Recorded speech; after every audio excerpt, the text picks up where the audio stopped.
اور محبت کے لیے یہ دونوں ہیں، حسین و جمیل مہربان آپ کی۔ مجھے تو آپ نے شاید کسی سے لے کر پال پوس لیا ہے۔ ہمدردی میں توبہ توبہ، اے اللہ تو جانتا ہے میں کسی کے لیے سب سے زیادہ دعا کرتی ہوں۔ امی نے آسمان کی طرف رخ کر کے جیسے گواہی مانگی۔ لیکن محبت تو نہیں کرتی نا، پتہ نہیں تو محبت کیسے سمجھتی ہے، اور کیسی محبت چاہتی ہے جو صرف میرے لیے ہو، جس میں کوئی شریک نہ ہو۔ ایسی محبت میرے اختیار میں ہوتی تو اپنے اللہ سے نہ کرتی، تجھ جیسی چڑیل اور جڑ ککڑی سے کرتی جو اپنی بہنوں تک سے جلتی ہے۔ امی نے غضبناک ہو کر کہا۔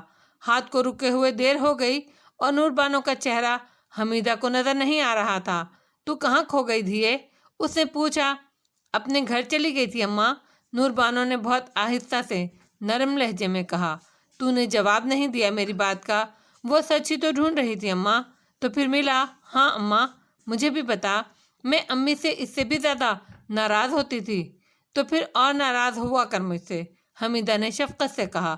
مجھے اپنی امی سے کم نہ سمجھا کر۔ کچھ دیر کے لیے حمیدہ کی محبت نے نور بانو کے دل کے اس غبار کو دھو ڈالا۔